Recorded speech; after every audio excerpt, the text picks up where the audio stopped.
এই জাতীয় ঘটনা সম্পূর্ণ অমানবিক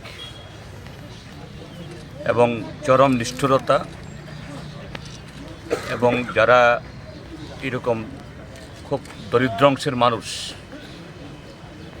তাদের জীবন জীবিকা এটাকে সম্পূর্ণ অস্বীকার করে এটা শক্তির যে বা অগণতান্ত্রিকতার একটা আস্ফালন। এই গভর্নমেন্ট এরা নিজেরাই বলে, তাদের পরিচালিত কেন্দ্রীয় সরকার বা রাজ্য সরকার, যে বিকশিত ভারত।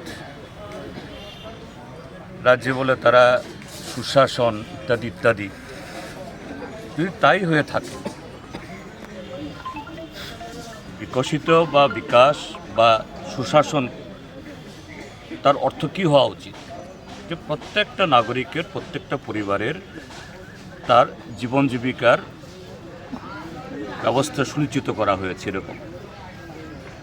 তো এখন এটা ঘটনা যে শুধু এই লেক চৌমনি বাজার কেন, আমাদের দেশের বা আমাদের রাজ্যের এরকম বিভিন্ন বাজার, শুধু আগরতলা শহর না, জেলা শহর, মহকুমা শহর, আরও জনপদগুলোতে অসংখ্য মানুষ তারা জীবন জীবিকা নির্বাহের জন্য এইভাবে সরকারি জমিতে এসে এদের ছোটো ছোটো বাছাই করে বা কেউ টেম্পোরারি স্ট্রাকচার করে তারা ব্যবসা বাণিজ্য করে। কেন?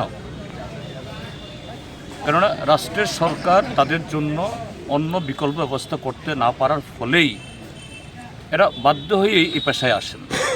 এবং এখানে যারা ব্যবসায়ী দেখা যাবে, অনেকেই ইউনিভার্সিটির ডিগ্রিধারী, বিএ পাস করা, তাদের ঘরে ছেলেমেয়েরা বহু কষ্টে তারা লেখাপড়া শিখিয়েছেন।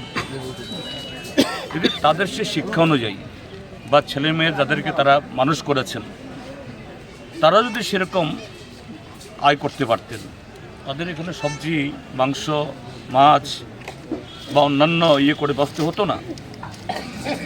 তাহলে পরোক্ষে রাষ্ট্র অর্থাৎ সরকার, কেন্দ্র বা রাজ্য, তাদের ব্যর্থতার কারণেই এরকমভাবে ফুটপাত জবরদখল হয়, বাজারের গলি জবরদখল হয়, এইভাবে সরকারি দখল হয়।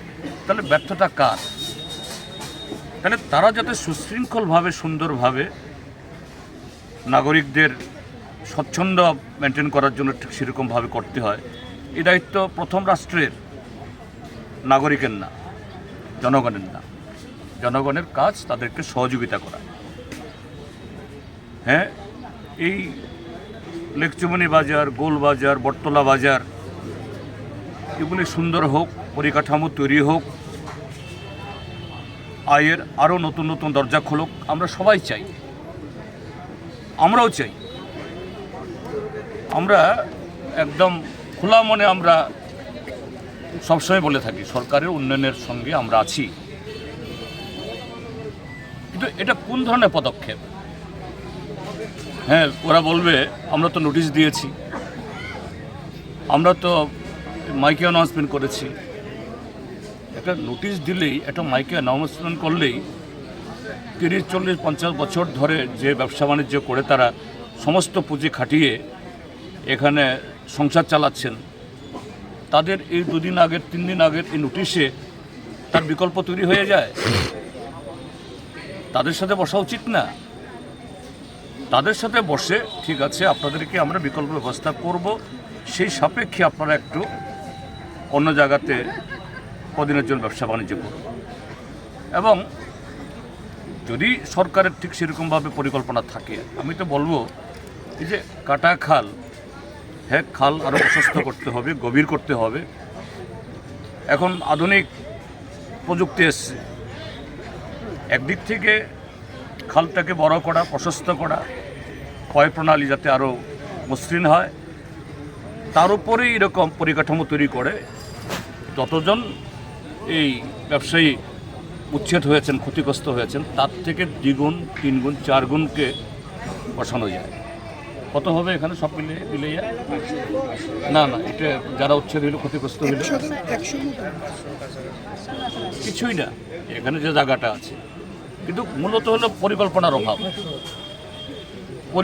অভাব, দৃষ্টিভঙ্গির অভাব। আবার নির্বাচন আসলেই তারাই বলে সবকা সাথ সবকা বিকাশ। এই হলো সবকা সাথ সবকা বিকাশের তার উল্টা বিনাশ ঘটিয়ে দিল।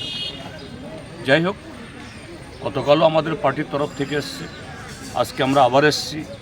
আমাদের বিধায়ক সুদীপ সরকার, আমাদের আরেকজন বিধায়ক শৈলেন্দ্রনাথ, নয়ন আছে, সামনে বিধানসভার অধিবেশন আছে। আমরা জোরালোভাবে আমরা তুলব, শুধু অধিবেশন যে অপেক্ষা করব না, আমরা উন্নয়নের বিরুদ্ধে না,